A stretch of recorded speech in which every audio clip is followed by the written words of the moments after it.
Shalom Bapak Ibu Saudara yang dikasihi Tuhan. Bagaimana kabar Bapak Ibu Saudara? Semua dalam keadaan baik, dalam keadaan sehat, puji Tuhan. Nah, hari ini saya akan mengambil renungan dari Matius pasal 21 mulai ayat 28. Dikisahkan ada seorang ayah punya 2 anak. Dan satu hari ayah ini berkata kepada anaknya yang pertama, "Kamu pergi bekerja di ladang." Dan kemudian anak pertama berkata, "Ya, Bapak." Jadi anak yang pertama ini menyetujui, ya, karena dia sudah berbicara ya, dia berarti menyetujui apa yang bapaknya perintahkan kepada dia. Tetapi sayangnya anak ini tidak melakukan apa yang bapaknya perintahkan kepadanya. Kemudian bapak ini menyuruh anaknya yang kedua, ya. Dan anaknya yang kedua ini, pertama dia bilang tidak mau. Ya. Bapaknya bilang, "Pergi, kamu bekerja di ladang." Dan anak yang kedua ini berkata, "Saya nggak mau." Tetapi kemudian anak yang kedua ini merenungkan apa yang diperintahkan bapaknya. Dan kemudian dia menyesal. Dia mengkoreksi jawabannya. Kemudian dia berkata kepada bapaknya, "Ya, saya akan melakukannya." Kemudian dia melakukan apa yang diperintahkan oleh bapaknya.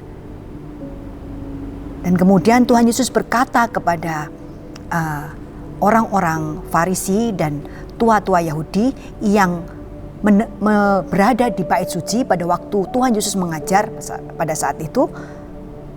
Tuhan Yesus bertanya begini, "Jadi siapakah yang melakukan kehendak Bapaknya?" Tuhan Yesus tidak bertanya siapa yang mendengar perintah Bapaknya. Tetapi Tuhan Yesus berkata, siapa yang melakukan kehendak Bapaknya? Pasti tentulah anak yang kedua, karena dia melakukan apa yang Bapaknya perintahkan. Pada saat itu, Yesus mengajar ahli-ahli Taurat, imam-imam Yahudi yang mereka punya pemahaman, mereka punya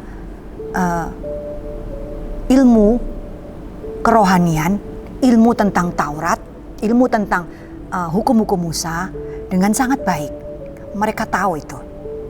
Dan karena itu Tuhan Yesus kemudian membandingkan kehidupan mereka dengan perempuan-perempuan sundal dan pemungut cukai. Di ayat yang ke-32, kemudian Yesus berkata begini kepada mereka, "Sebab Yohanes Pembaptis datang menunjukkan kepadamu cara hidup yang dikehendaki Allah, namun kalian tidak mau percaya kepadanya. Tetapi penagih-penagih pajak dan wanita pelacur percaya kepadanya apa yang dikatakan Yohanes." Yang menjadi sesuatu yang menarik adalah ternyata pemungut-pemungut cukai dan perempuan-perempuan sundal itu ternyata lebih dahulu masuk ke dalam kerajaan Allah. Jadi imam-imam, ahli-ahli Taurat, orang-orang yang sudah belajar tentang Taurat, sudah mengerti tentang Taurat, justru tertinggal. Mengapa demikian?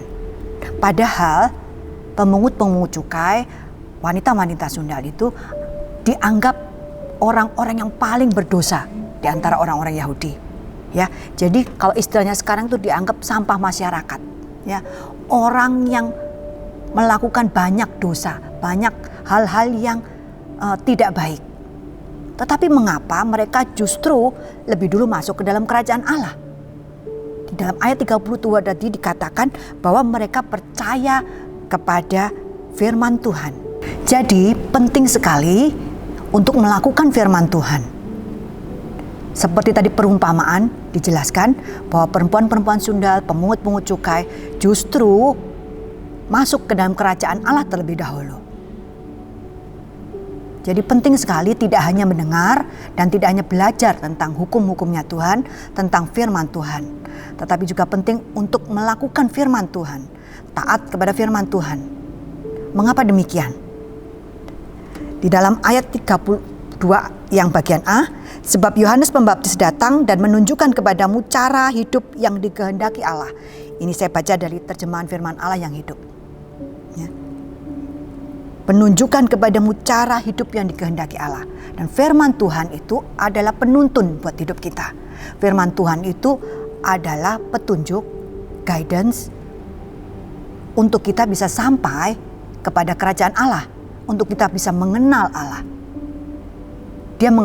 Dalam firman Tuhan diajarkan bagaimana kita harus hidup sesuai dengan kehendak Allah. Dan itulah yang dilakukan oleh pemungut-pemungut cukai dan wanita-wanita sundal. Jadi ternyata melakukan kehendak Allah itu tidak hanya berlaku bagi orang-orang yang sudah punya kedewasaan rohani saja. Melakukan firman Tuhan, taat kepada firman Tuhan tidak hanya berlaku kepada orang-orang yang sudah melayani, yang sudah bertahun-tahun ke gereja, yang sudah belajar firman Tuhan. Tetapi ketaatan kepada firman Tuhan, melakukan firman Tuhan itu berlaku kepada setiap orang yang percaya kepada Yesus. Tidak hanya ahli-ahli Taurat, tetapi perempuan-perempuan sundal, pemungut-pemungut cukai yang adalah dianggap sampah masyarakat, orang-orang yang paling berdosa juga harus melakukan firman Tuhan. Mengapa? Karena firman Tuhan itu tadi dikatakan itu menunjukkan pada kita bagaimana cara kehidupan yang harus kita lakukan supaya hidup kita berkenan di hadapan Tuhan. Dan itulah yang orang-orang berdosa tadi melakukannya.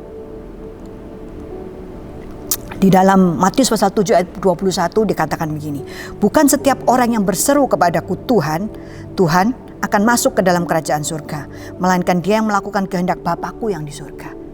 Jadi bukan hanya berteriak Tuhan, bukan hanya mendengar saja, tetapi juga melakukan firman Tuhan. Karena dengan melakukan firman Tuhan itu, kehidupan kita bisa diubahkan. Bahkan orang yang berdosa sekalipun bisa diubah kehidupannya. Karena dia mentaati firman Tuhan, karena dia melakukan firman Tuhan. Kenapa? Karena kehidupan kita harus kita sesuaikan dengan standarnya firman Tuhan. Di dunia ini banyak pengajaran, banyak orang-orang mengajarkan kita bagaimana kita hidup. Ya, sesuai dengan keyakinan mereka, sesuai dengan apa yang mereka yakinin itu benar. Tetapi kita sebagai orang percaya, kita punya penuntun yang harus kita lakukan supaya hidup kita berkenan di hadapan Tuhan. Supaya kita tahu apa yang dikehendaki Allah, yaitu dengan melakukan firman Tuhan. Jadi standarnya kita adalah standar firman Tuhan. Dan yang kedua, mengapa melakukan firman Tuhan itu penting? Ketaatan melakukan firman Tuhan menjadi tanda bahwa kita percaya kepada Yesus dan firman Tuhan. Seperti tadi dikatakan ya, pemungut-pemungut cukai dan perempuan-perempuan sundal percaya kepadanya. Percaya kepada apa yang disampaikan oleh Yohanes. Percaya tentang apa yang disampaikan Yohanes tentang Yesus, tentang jalan keselamatan. Jadi ketika mereka melakukan, itu menunjukkan juga bahwa mereka percaya apa yang dikatakan. Ada korelasi antara percaya dan melakukan. Jadi melakukan itu adalah bukti bahwa kita percaya kepada Yesus, kita percaya kepada firman Tuhan. Tidak cukup hanya kita berkata bahwa ya amin. Ya, kita berkata amin di gereja ketika kita mendengar firman Tuhan. Tetapi bagaimana dengan kehidupan kita? Aplikasi kehidupan kita. Apakah kita sudah menerapkan firman Tuhan? Kalau kita percaya kepada firman Tuhan, kita harus membuktikannya dengan melakukannya itu, mengaplikasikan itu dalam kehidupan kita sehari-hari. Sehingga hidup kita ini bisa berkenan di hadapan Tuhan. Dan yang ketiga, kenapa penting melakukan firman Tuhan? Melakukan firman Tuhan sebagai bukti ketundukan kita kepada Bapa di surga. Seperti tadi ayah menyuruh anaknya, dua anaknya untuk bekerja di ladang. Tetapi yang seorang hanya berkata iya, tetapi dia tidak melakukan. Dan yang kedua, dia awalnya berkata tidak, tetapi kemudian dia melakukan itu. Jadi melakukan firman Tuhan adalah bukti kita tunduk kepada Bapa kita di surga. Seperti anak tadi tunduk kepada perintah bapaknya. Penting buat kita untuk tunduk kepada Allah, karena kita ini adalah anak-anak Allah. Firman Tuhan berkata, Bapa di dunia aja, ayah di dunia aja tahu memberikan yang baik kepada anak-anaknya. Apalagi Bapamu yang di surga. Jadi ketika kita melakukan firman Tuhan, kita percaya, kita yakin bahwa Bapa kita di surga itu punya rencana yang baik atas hidup kita pada waktu kita melakukan itu. Dia punya tujuan yang baik supaya kita, mengapa kita disuruhnya, mengapa kita diperintahkan untuk melakukan firman Tuhan. Itu untuk kebaikan kita, supaya kita bisa menggenapi rencananya Tuhan. Firman Tuhan berkata, rancangan Allah adalah rancangan damai sejahtera dan penuh harapan. Tetapi penting bagi kita juga untuk melakukan firman Tuhan supaya kita bisa mencapai rencana Tuhan yang Tuhan sediakan buat kita. Jadi sebagai anak-anak Tuhan, anak-anak Allah, wajib buat kita untuk tunduk kepada Allah sebagai Bapa kita. Dibuktikan dengan melakukan firman Tuhan, melakukan apa yang diperintahkan oleh Tuhan. Yakobus pasal 1 ayat 25 dikatakan begini. Tetapi barang siapa meneliti hukum yang sempurna, yaitu hukum yang memerdekakan orang, dan ia bertekun di dalamnya, jadi bukan hanya mendengar untuk melakukannya, tetapi sungguh-sungguh melakukannya, ia akan berbahagia oleh perbuatannya. Jadi tidak hanya mendengar saja. Mendengar dan melakukan firman itu disebut orang yang berbahagia. Karena firman itu mengubah hidup kita. Karena firman itu membuktikan bahwa kita percaya kepada Yesus. Dan melakukan firman itu juga tanda ketundukan kita kepada Allah Bapa kita yang mengasihi kita, yang mempedulikan kita, yang memelihara hidup kita. Bagaimana dengan kita? Selama ini, bertahun-tahun kita ke gereja. Setiap hari Minggu kita mendengar firman Tuhan. Seberapa banyak firman Tuhan yang kita sudah lakukan?